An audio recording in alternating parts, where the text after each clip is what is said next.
All right, are we back to life, back to reality, back to the here and now? Come on, give us, give us a feed. There we go. Okay, now We're live. we're live. Okay. We're live on. Maria, can you hear me? We're on the interwebs. Let me try and I reach. don't know if the live stream is the. It's a lag, you know. It's going to take her a while. Hot mic, hot mic, hot mic. Oh, wait. Maria, are you there? We have no concurrent streamers, so.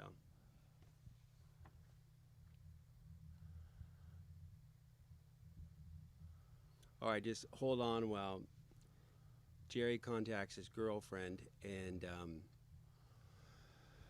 Oh, yeah, we are recording, aren't we? Maria, welcome to the broadcast. We hope you join us one day. Is she there? No? The one is you. The one is the one. We're watching ourselves right now. Come on. Oh, so the topic from last night, who was the Greek myth that was reaching into the pot was Narcissus, right? Oh, The yeah. painting, right? Narcissus, he falls in love with himself, staring into the murky and, gloom. and, you know, I did a little fact checking last evening, not the fake fact checking. But did you get my screenshot from IMDb this morning? I did not get this. Oh, that's right. It was Burkhart. Laird Hamilton, we settled that. I settled that. And I was questioned, and I actually doubted myself because you were so sure of yourself. But let me just set this up. Laird Hamilton sponsored the cast last night with Laird Hamilton's superfood coffee mixture, of which we drink a lot here at Settled Science. Now, Jerry suggested that Laird Hamilton was a part of the famous movie called North Shore. And he was Burkhart, the antagonist of the film. And Brian questioned that and said, no, that wasn't him. In his words, it was, oh, no, he just has a couple small parts. And I was like, well, I believe my friend. And so then I went home, climbed into the hotel bed. It was funny. It just came to me. I was like, wait, I need to check. And then I went on my app, IMDb, which is awesome. I keep the app on my phone because I'm always like wondering how old people are and all that kind of stuff. And I looked it up, and lo and behold, Laird Hamilton, Burkhart. And that's weird because, anyway, sorry to keep going, but the weird thing, my first impression, and yeah, he's like a super health nut and all that kind of stuff. But I look at that picture. That movie came out in 87? Yeah, like 30-something years ago. And the guy looks the same. Yeah, he's a freak. Laird Hamilton. Laird Hamilton. So Big good for you, Laird. What was the famous line? What's happening? Like, who was it? Went out and grabbed his leash, grabbed the lead guy's leash. Like, want to buy some fat ass bag hot? Great movie, North Shore. North Shore. Mia Peoples. Hello. Turtle, which I saw on IMDb. He looks like Turtle, but like all of us, we look a lot older. But Turtle was amazing. Totally stole the show in that movie. Jerry, you know what you did? You settled the science. I did. I closed it out. I settled it. That was unofficial. Unofficial. You know, I'm gonna jump ahead on topics here tonight, just because there's a tie-in. We have a tie-in here. Oh, I thought, what's the 3 on the stream? Here we have OBS. Here we have the lag that shows up on.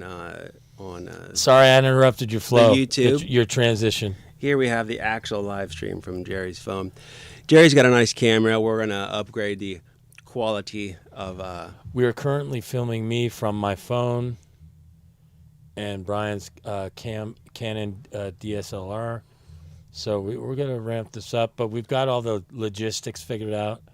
And sorry, Brian, I rudely interrupt your transition. No, It's fine. So here's the deal.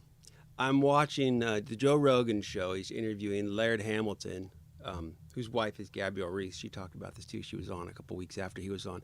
But Laird Hamilton, the pro surfer, he runs like a health and fitness thing on, I think, Maui, maybe an island off of Maui. But they do all this training, big waves, and underwater exercises. So he's gotten into this breathing exercises to help him hold his breath long periods of time. So in the midst of this conversation, he starts talking about this guy named Wim Hoff, who's like, I think he's Danish. Oh, so that's how you found out about him? Yeah, he's this crazy Danish guy. You can look him up, but he's all into breath and breathing and the body. Listen to the body is how he talks. He is very, just his voice and his mannerisms are very entertaining. Anyway, go on. Very charismatic guy. Yeah.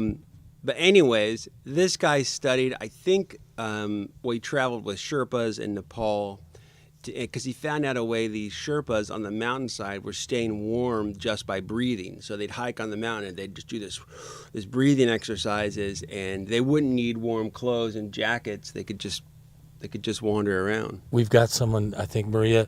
Maria, are you following us? Hello. See the number 2 right there? Oh, 2 concurrent viewers. This is technological magic. Oh my God, the interwebs. This is so cool. So Laird talks about Wim Hoff, and then I can't remember where I heard about it. I think I saw that Laird Hamilton superfood creamer mix, and I'm like, that Wim Hoff guy was interesting. And so I look him up, and he does these breathing exercises, and he kind of has this app out, and there's his whole gig is personal challenging, like what can your body do? And one of his deals is holding breath, and another one is cold exposure. So one, you do these breathing things and hold your breath, and like a week ago I held my breath. I've done this probably about 4 times now, but I held my breath for 5 minutes. 5 minutes. Try and hold your breath for 5 minutes. That's awesome. That's a long time, 5 minutes. And you feel like you're about to pass out. And at the end of 5 minutes, you sort of take this big inhale and you feel crazy. But after that, he says, go jump in an ice lake, which he dives into. Like, he's got the longest record for swimming under like an ice-capped river. And he'll sit in like sub-zero temperatures for 3 hours. And he'll be warm doing it. He's like, I'm not cold. And he breathes and he stays warm. So I've been doing this. I'm on day probably 19 now. Held my breath for 5 minutes, and I've been jumping in a cold pool. I'm starting to do this all at about 6 in the morning. So Brian has a pool here. He'll do his breathing exercises at home, and then when it's still cold, or it's probably still cold during the day, but extra cold in the morning, he does his routine, and he's seeing a lot of good results. I just started looking into this guy, and I definitely going to start doing that. And I did buy my Laird Hamilton superfood today, the cocoa flavor. Oh, you must have seen it on the broadcast. Yes, I did. Thank you. And I did stay up last night. Like, it hit me a little bit later, and I was up kind of late. And I'm an old man. I'm 50 now, as some of you know. And I'm usually in bed before 10, but I was like midnight or so, and I was still piddling around, and it was from the superfood. I felt super. Gives you the power. The power, focus power. So yeah, what else you got? Well, so Wim Hoff. You're gonna start? You're gonna try, because you've got a pool you can jump in too, right? Yeah. Yours is probably a few degrees colder than mine. Oh yeah. I'm thinking that I'll probably do the app tonight before I go to bed. Oh, we got four viewers. Man. 4 concurrent viewers. Oh my God, what's happening? That's almost 1 million. I mean, it's a little shy, but pretty close. Just a bit outside. So there's an app. I'm going to do that and then just look at it tonight and maybe tomorrow morning, because I have a lighter day tomorrow for my work. And maybe I could do all those breathing exercises while I'm in the bucket, maybe pass out up there. Yeah. It tells you when you're doing the breathing to not be driving. not be in the water or someplace problematic. Or operating heavy machinery. Yeah. No, I was just kidding. I would never do that if my boss is watching. But I'm definitely going to give it a whirl tomorrow in the morning. And yeah, I'm going to give it a try, man. I'm excited. It's a bizarre thing. I joined the Wim Hoff Facebook group on Facebook. It's almost all I look at on Facebook now because it's these crazy people. And the people on there are insane. This guy, like, they post pictures of them just sitting in the ice bucket, or they're like they've chiseled away like the top of a lake where you'd go fish for ice fish, and they're just in there like, oh yeah, I did the ice dunk for 10 minutes. I can only last a minute and a half in my cold pool here in Southern California, and these guys are just in sub-zero and they're just waving around. So what's the name? We're using my phone to film, so I can't look it up. But what's the name of the group on Facebook? Wim Hoff Uncensored. Yeah, that's right. Wim Hoff, WIMHOF, Uncensored. That's the group on Facebook, which I just joined, and there is an app. If you just type in Wim Hoff on your phone, the Apple or in Google Play or whatever you use, it should pop up. And it's very interesting, and it's all part of everyone just getting like way healthier. And the fun thing in that group too is those dudes. Everybody in there is into like completely seeing what they're physically capable of. So it's an encouraging bunch, you know. Yeah, no negativity, man. Yeah, there's not a whole lot. It's all just like, hey, I sat in a block of ice for 2 hours, and everybody's like, for 2 hours I sat in a block of ice. I trimmed my nails and read a book, and I knitted crocheted a blanket, if you will. Crochet on ice. So, yes, Wim Hof. Well, updates from the Wim Hof. By the way, we might be posting some of these ice dunks to our new Instagram account. Did you know we had a new Instagram account? You know, my people just told me. No, you told me earlier. That's awesome. So you can follow Settled Science and just get the Settled Science clips at the Science Settlers. You see the way that I did that? Settled Science, the Science Settlers. It's fantastic. You have a brilliant mind. It's almost like a third rendition of the play on words. I'm going to see how far we can take it across the plains as the settlers travel across the plains and embark on scientific adventures. That's right, to settle it. Is Yes. that a double entendre or a triple entendre? I don't know. But Jerry, someone's keeping track. Oh wait, we lost a viewer. lost a viewer. Damn, Probably we're all being this boring. Ruthless self-promotion. All right. So you've been reading a new book. Oh Is that yeah. true? All right. So So okay, go ahead. I was going to set you up for it. Tell me, what is CE5? Does anybody know what CE5 is? Okay, so this is really bizarre, but I just ask you to just keep an open mind. And I'm going to give CE5 means close encounters of the fifth kind. And the fifth kind being having close encounters with extraterrestrials, but it's an interaction from yourself and the being. And so it's really bizarre, but so how I stumbled on it was late night YouTube, just like everyone else. And I can't get enough of my conspiracy theories and documentaries on everything.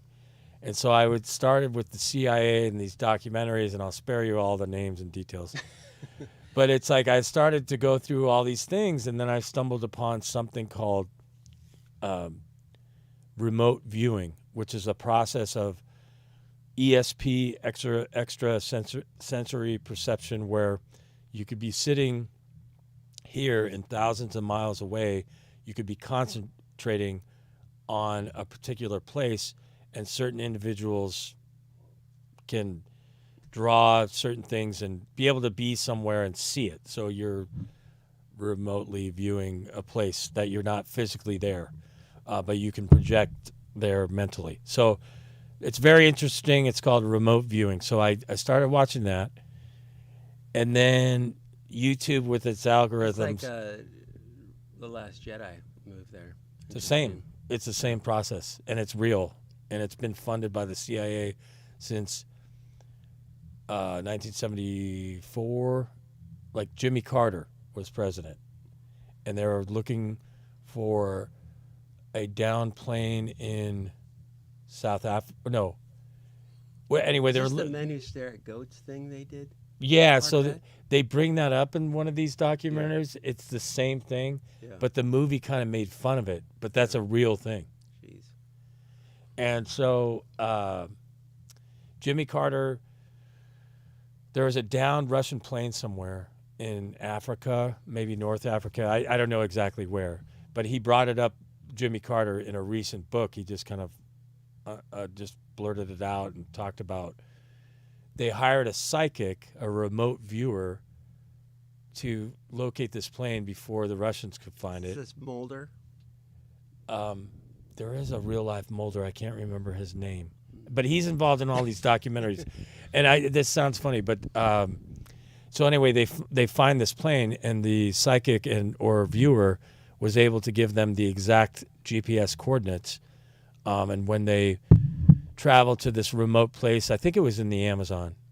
And did they find the plane? Yeah. So when they arrived, because they needed there was a certain time constraint, they hired this lady. She helped them GPS find it.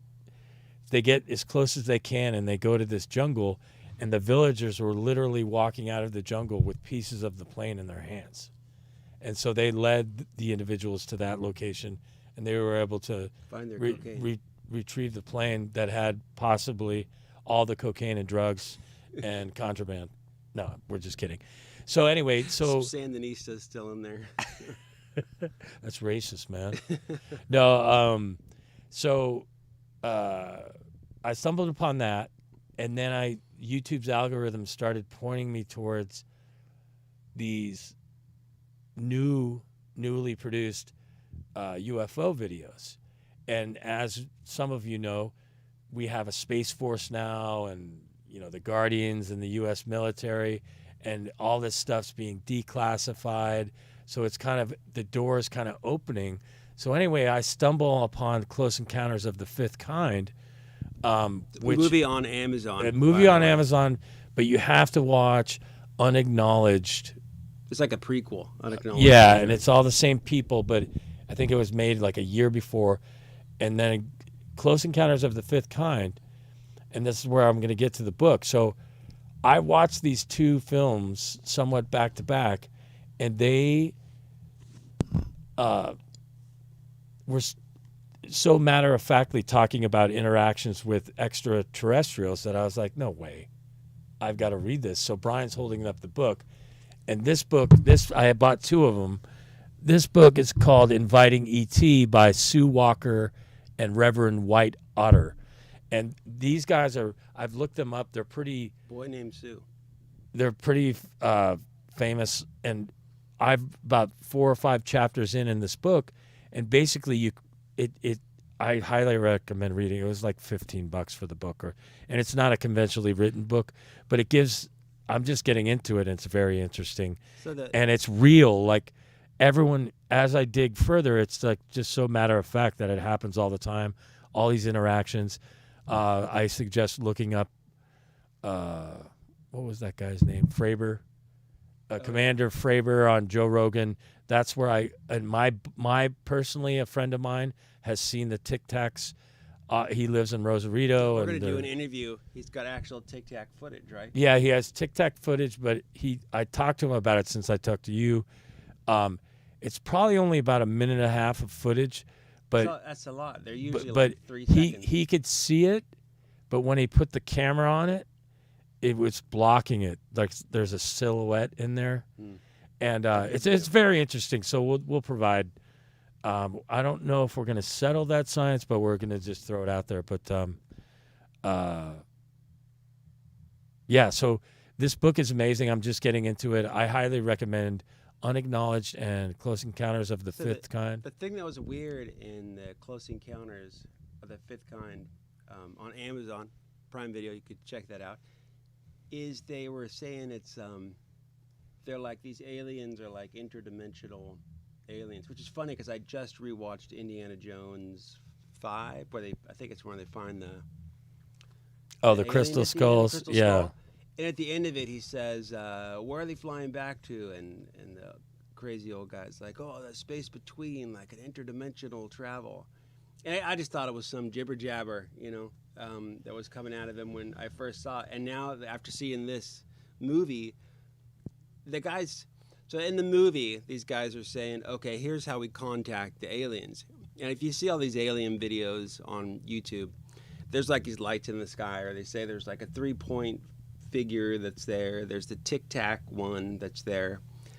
But they say, "Oh, we just think about them and how we want to hang out with them," and then they like materialize in the sky, which is all this is in this movie. Like they're like, "Come hang out with us," and then there are videos in the sky, and you see these orbs show up.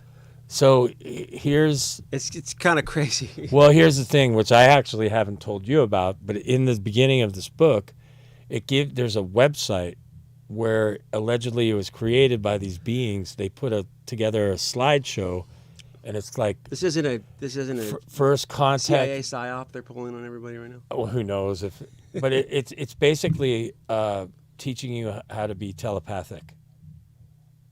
And what to say? What's their key points? It's 400 pages. Ley line. I've been through 100 pages of it. Man. And it's just coaching you on how to do it and how they prefer to do it. And there are all these drawings.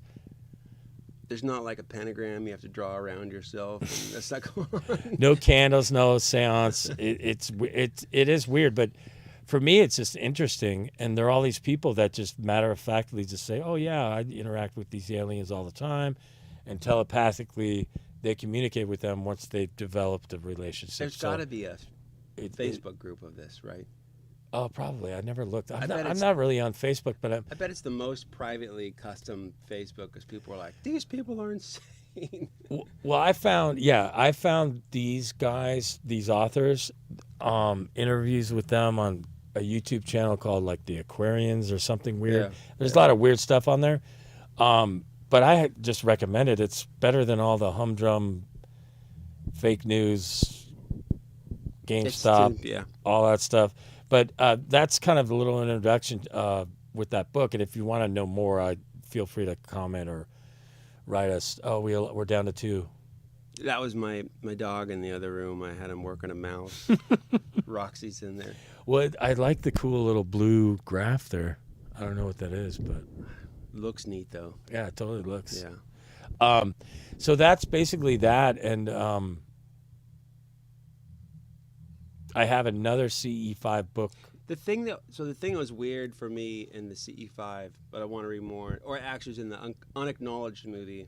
The unacknowledged movie is, I remember in 2004, all those guys said, "Hey, we saw aliens on the moon," and there's like a whole bunch of astronauts that met at a hotel and said a bunch of stuff. And I remember driving at the time in some lame commute as a kid and being like, what everyone's had it on their radios, and it just seemed like something funny. And now at watching this movie, these guys were dead serious about everything that was in there. And they get into all like the black ops stuff, like beneath the NSA and the CIA, and they're like, anytime you see something that says the government lost $35 billion, it's like, no, that went somewhere that you don't get to know about. Kind of freaks you out, you know. Well, yeah, and that's the thing that, you know, with whatever side you're on, the government is exposing itself, and it's not as honest.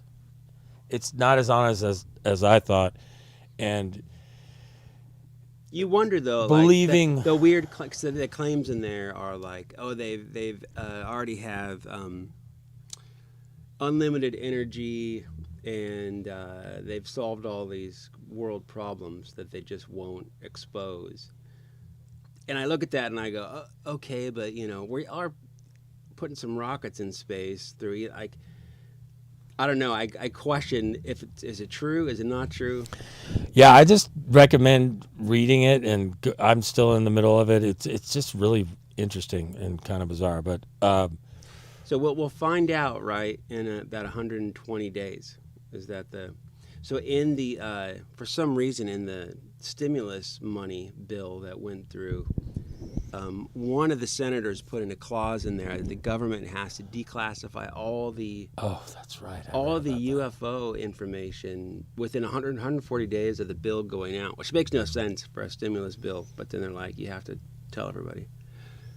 So we'll see. Well, we might be able to settle the science on that. Yeah, we'll see, and we'll definitely keep you posted. What else you got? All right, let's go through our next topic here. We're going to get back to some more of our mundane, because this plagues me in the advent of where our society is, and that is stuff worth anything anymore?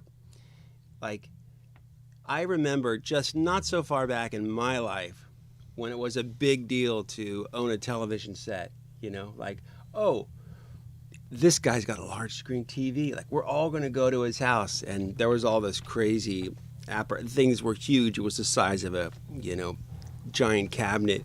And I remember it cost my friend like $4,000 to buy this enormous, what was probably like 720, interlaced video, or on a tube. And now I go into Walmart and there's like a massive wall-sized screen at 4K, and it's like $297. Like, I feel like there's some ranges that have gone off the rails here, where the things we desire have gotten too cheap, and now we just think everything's worthless. Well, yeah, and it's funny because I'm a little bit older, but we're the same age, and when I go into Walmart and I see televisions, I spent almost $2,000 for a rear projection television in 2004, and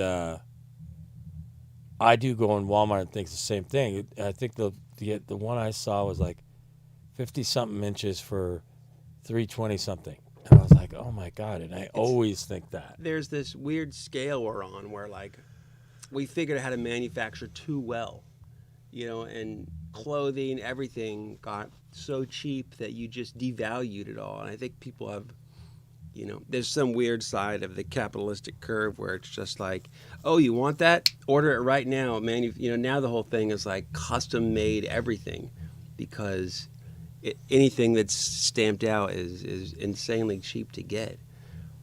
So, yeah, and we've witnessed, you and I, back in the day when we used to work together, when YouTube first started, before they were bought out by Google, you try to upload a video and you do it before you went to bed and wake up and just cross your fingers that it maybe it's supposed to, and then compression rates and all that kind of stuff, and we witness all those things, and then now it's just taken for granted. Post on Facebook or Instagram in seconds, and so you and I have seen all that through the years, and it's just amazing to kind of see it all. Do you think that's devalued, like, man's perception of stuff? Absolutely. Like, I was watching a guy on one of these Disney shows who's playing. He's the guy who runs the pipe organ up in L.A. for the Disney, I can't remember what it's called. There's that big Disney theater up there where the guy plays the pipe organ ahead of time. This guy's playing this pipe organ. It's amazing. And then he walks in the back, and there's a gajillion pipes, and it's all mechanical. I mean, I'm going like, how many of these exist, and who built this thing? And then you pull out your phone, and you're like, I can mimic that right here. Teet, teet, teet. Like, is it the same? Like, we've stopped making amazing stuff. Well, yeah, and even for me, because I resisted the whole smartphone thing. I was telling my friend about it today. I'm very technically savvy, but smartphones I just kind of resisted because I was like, I don't want to get good at that. Anyways, is that why you're filming off the iPhone 4 here? It's actually an Android phone. What is it? LG Stylo. Anyway, I lost my train of thought. You were telling me about your technically savvy phone. Oh yeah, just streaming. Like, I have an iPhone as my backup phone, and the mirroring your screen on the smart TV, and you just hit a button, and the quality is amazing. Little things like that, I think we appreciate because we've seen the transition, from vinyl CD or cassette and vinyl to CD, DVD, Laserdisc, VHS to DVD, and now like I haven't had a laptop with a DVD player in 10 years or so. Yeah. And remember when it was so cool to have a DVD player? Yeah, or have a laptop in general. Anyways, back in the day. Hang on a second. Getting a call from my wife. Yes, Kate. She's talking to Jerry. Yeah. No.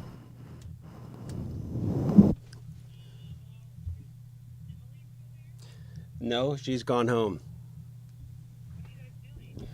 Oh, we're shooting a podcast right now.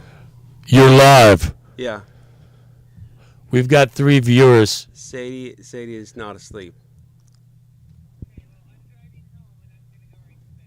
Okay. Okay. All right, bye. And pick me up some tacos. All right. Let's move on to our next topic here. I think this one works well with the audio. And maybe this is a generational question, but is U2 still a relevant band? Oh.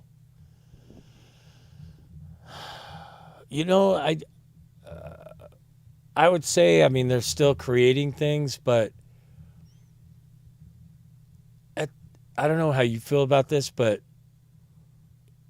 rock and roll and people, still enjoy their music, including me. But to stay together that long and keep going, it seems like the evolution of that, you should kind of move on. I don't know how you feel about it. No, you bring up something interesting there. The fact that there's still, like, you hear there's old bands like the Rolling Stones, whatever, that have clung together. U2 is almost the last band on that edge of bands that stay together. Like, I was watching Billy Corgan from the Smashing Pumpkins has a pretty cool Instagram feed. He does really intimate sort of live chats on there where he just talks to everybody. But, his band is gone. He's sort of with other guys. But bands aren't together anymore. They're all in these weird, like, there's them. I don't know where they land between, like, Pearl Jam, and them on the arc of the 80s, 90s. But I feel like they're relevant just because there's no one else to fill that space anymore. And there probably never will. Yeah, like That's interesting. Is there another? Who's the mega band that's out there? It's dead. Maybe they are relevant. It's over. Well, they are. I guess we're gonna settle it. They are relevant. That argument. I guess I kind of like to put myself in their shoes, and if I were to continue doing that, I mean, creating art continuously is obviously an amazing thing, and it should keep going. But if it were me, where I'm injecting myself in that situation, knowing me, I would kind of get bored with playing in live venues. And there is a thing, right? Like at some point that I haven't been able to keep up with Pearl Jam because I'm just not that angry anymore. Like this was one of I traveled around the country following this band, and now I can barely listen to them steadily. I enjoy a song once in a while, but like I can't manufacture all the frustration. It's not in my life anymore. U2's not quite as frustrated. Maybe that's why they have the longevity. And oddly enough, the Police, whom I loved through my 20s, disappeared, and now suddenly they're back in my life. Sting is meaningful again. Maybe it's the yoga. Stuart Copeland, he ended up making video games, right? He does music all the time now. Yeah. All right, should we do one more topic? Sure. We'll land the plane. I know how good this topic is, but I wonder this: will Disneyland return? And when it returns, will it be something we really want? Wow. I mean, you've got the COVID hit, everything shut down, everybody got weird about it. Like you never know who's gonna like spiral in a COVID moment.